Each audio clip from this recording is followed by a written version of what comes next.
Casual Geographic, you feel me? It's been a while. This is his first video, I believe, since New Year's? Or a little bit before that, I'm not sure. First video of this year? First video of the year. Okay. I know it's been a minute. Glad you're back, my boy, you feel me? We got the curious case of the capybara. Capybara? What the heck is a capybara? I don't know, but I think they are like friendly animals. Are they? Or is that cap? I mean, usually we learn a lot of new things here, but I'm assuming, I think this is like a wholesome video. Maybe. Capybaras, from what I heard from, they're actually kind of nice animals, you feel me? You see me like, oh, that's cute. I don't know, this always turns into something else. Yeah. I don't know. But yeah, shout out to my boy Casual Geographic. Link to the original video down below, go check it out. With that being said, hold on, I made this joke already. You did? How you doing? Fantastic. I hope Damn, that's a big. I hope your month is full of successful days and a lot of great. What is so big for? Come up, brother. They about the size of the child. yeah, that's how I see them. Okay. I've seen them before. I didn't know they could grow that big. Oh, the capybara.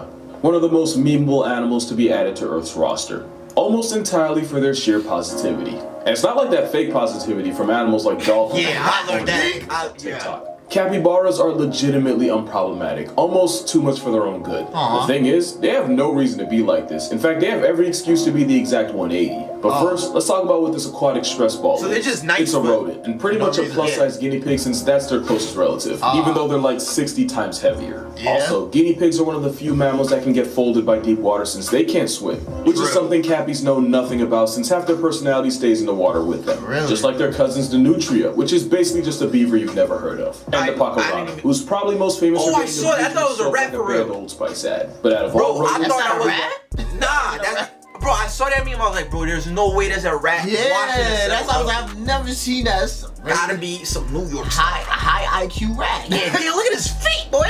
Them these are. Yeah. I ain't gonna lie. but out of all rodents, capybara are the heaviest and the ones closest to the weight class of a grown man. And considering how people feel about their cousins 100 times Listen, smaller, what? you would think the capybara would be the most hated oxygen sink on the Bro, they're planet. really The only big. thing more ironic than the fact that it's the complete opposite is the fact that this chunky chinchilla is so chill, since history shows they should really be the polar opposite. Usually when something's this unbothered, it's because they've never felt any kind of pressure from predators. It's why the quokkas on Rottnest Island have no fear of humans since they have no natural predators. Wow. Capybara, on the other hand, have more ops than a rapper with a Rico charge. These gigagerbils have to avoid being discharged from the population by the biggest big cat in North America, a discount store brand crocodile, and a paraplegic Jurassic understudy. Oh my god. Their childhood isn't any easier, because juveniles can get caught up with ocelots, a paralysis demon with wings. Yo, that looks like a Pelicans demon. don't count, but it's not for a lack of trying. And normally an animal that has to share an area code with this many threats to its way of life compensates by becoming a problem itself. For example, if zebras had a strike for everything with the ability to bury them, they wouldn't have a single pixel of pale on them. And we all know those TV static stallions ride that excuse. Done, bro. One kick, done. It just makes more sense for a prey animal to be more willing to throw down. Predators get active to eat. Prey animals fight to live. But what doesn't make sense is a capybara doing the mannequin challenge 7 years late when there's a homicidal vice grip out looking for capybaras. Nah, him bugging. He's seen him. Capybaras are two ends of the nihilism spectrum. You got the four-legged assault Oreo who doesn't value anyone's life, not even its own. And then there's a hippo hamster who can't be physically bothered enough to care. What are you Nah, he doing? just want to get Gotten the smoked. Cappy written out of the series of life by evolution. Or maybe they have the opposite of the kangaroo God situation. damn. The kangaroo situation is that kangaroos used to have to deal with some of the most cartoonishly absurd predators the world had ever seen. Stuff like a 23-foot Komodo dragon or the marsupial lion Thylacleo. What That the- prehistoric what the hell? PTSD means that even though kangaroos today have to deal with zero apex land predators, they still act like they're in the trenches. 'Cause they be so boxing, it's possible bro. capybaras had few natural predators coming up, and now they're Helen Keller to all forms of conflict.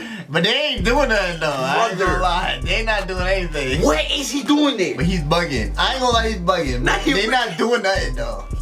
They not doing Man nothing. woke up and said, I'm cool today, Right? bro. I'm just spread lead today. Yeah, I'm gonna just go for a swim. And these alligators like, yo, you see this man? Yo, yeah, they're all like, right huh? now. Believe it or not, capybaras weren't always the brolic beavers we know them as. Their ancestors were actually small rodents that evolved from Africa about 80 million years ago. Being small was lit because one, it's a whole lot easier to hide, and number two, eventually you get so small that putting you on a plane isn't worth the energy it would take to catch you. And when their ancestors pulled up to South America 40 million years later, they showed up to an area with few natural predators and plenty of food in the forms of the grasses they like to eat. Scientists now say that it was the lack of predatory pressure That was like that a allowed this small plus-sized rabbit pig to grow to the size it is today. In That, and apparently capybaras have a special form of insulin that's actually better at getting cells to divide and grow. In non-AP biology terms, because I never took that class, this meant that cappies were able to exceed their weight limits without also increasing their chances of getting clapped by cancer. But of course, nature always catches up, and it wasn't like the capybara was tanky enough to disregard danger like manatees are. And in a messed up Uno reverse, becoming a literal Mighty Mouse meant the capybara was now much more attractive to predators than it would have been if it would have stayed the same size pre-bulk. So it's pretty much like cappies today have to pay for how good their ancestors had it.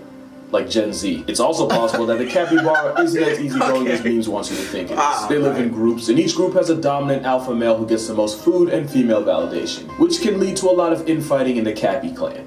And no matter how hard the alpha male tries to flex, there's always going to be a few subordinates. But why are they so big though? I've never seen that before. So even though the dominant alpha male lays more pipe than any single subordinate, the majority of the plumbing actually comes from the subordinates as a whole. The females also get a say in the matter too. Mostly because if a female ain't feeling a certain male, she dubs him by nose diving into the nearest body of water, where she can hold her breath for up to 5 minutes. There's actually a lot of drama in the cabbie community if you pay attention long enough. It's definitely not like bonobos, who seem to have all social structure figured out, albeit for our definitely not safe for work reasons. That still doesn't explain why capybaras are so chill around animals not even in the same species. Like take Cheesecake, for example. Cheesecake was a capybara who was rescued and sent to live in a refuge for neglected and abused animals. But since she was only a baby at the time, she spent a lot of time living with the sanctuary's founder alongside her many dogs. And in typical cappy fashion, Cheesecake became one of the dogs, eating, sleeping, playing, and pretty much doing everything else in between with them. Eventually, she would be promoted to the de facto foster mom for any abandoned puppies coming through the sanctuary. She would regularly adopt a family of abandoned puppies and raise them like her own blood. She would even discipline her pups if they ever got too out of line. Cheesecake was basically a Mother Teresa for terriers and any other orphan pups. Those weren't the only animals she adopted in her time, but there's actually a really good reason why capybaras are the best rodents to leave your children with. And why they're the polar opposite of Chuck E. Cheese. Something about that cheddar feed never really sat right with me. Capybaras do this thing called alloparenting, where the adults are watching over the babies in a group in this kind of like revolving daycare system.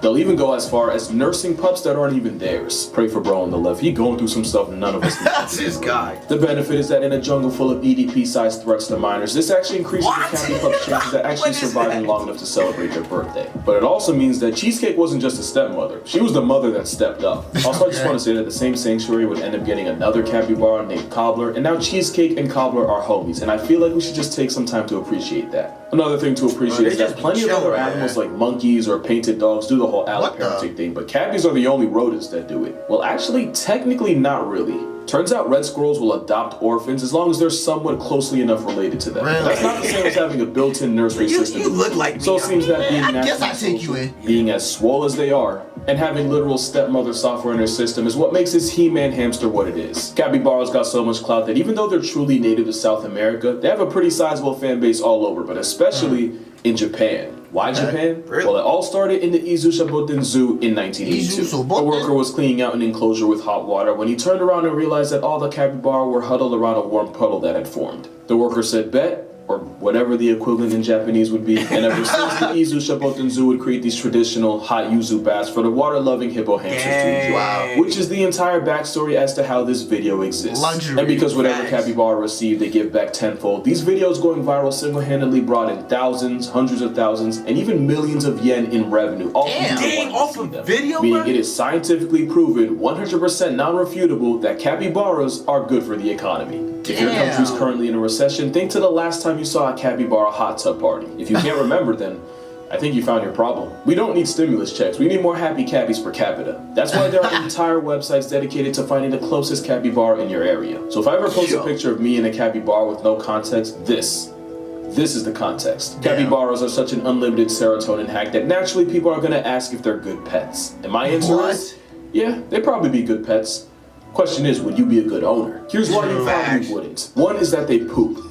A lot. They kind of have the panda problem, where they eat things that don't give them a whole lot back, so to compensate, they eat a whole lot more of it. Which means they seem to drop deuces at will. You might not get to know this just how much, because capybara also take part in coprophagia, which in NICE 2023 YouTube guidelines terms means to eat food twice to get all the nutrients out of it. And if you can handle watching this infinite food glitch in action, there's the fact that you have to feed them in the first place. Remember, we're talking about a gerbil that can weigh as much as you. You're not just feeding one cappy. Since they're social animals that don't do well alone, you'd have to adopt a buddy for him him or even another one after that. Because two's company, but three's a party. And no self-respecting cappy would hop out at the after party with an entourage of one. All jokes aside, that same logic is why Switzerland considers a guinea pig a victim of abuse if it has to live alone. It's really not easy for a guinea pig. Guinea pig. I should have used that from the beginning. There's also the fact that since half their life involves water, you're gonna have 24-hour access to anything the capybara can at least wade in. Yeah. And before you say bathtub, just remember that most of their backdoor business happens while they're in the water. So Yep. you might want to rethink that. But the best reason why you might want to hold off on adopting a walking coconut, it's still a wild animal. Don't let the memes get it twisted. Despite all the hype, they're still very much capable of inflicting violence when they want to. Or when they feel like they need to. And I'm gonna just say, it's real cute until you get it mad and you realize you now have a 150-pound rodent with an overbite coming at you. In fact, in 2005, a capybara in a Japanese zoo murked a spider monkey that was standing in his pool by grabbing it by the neck. Yo, Considering adopting a biting, pooping, eating machine, you might be better off just having kids, because only one of them can give you tax credits. Or you can just move to Tigre, Argentina, because the South American city has been taken over. And when I say taken over, I mean that in the most passive way possible. With fires and an unusually cold winter killing their food supply, the Cappy clan seems to spawn en masse inside the Argentinian gated community. They quite literally pulled up. The upside?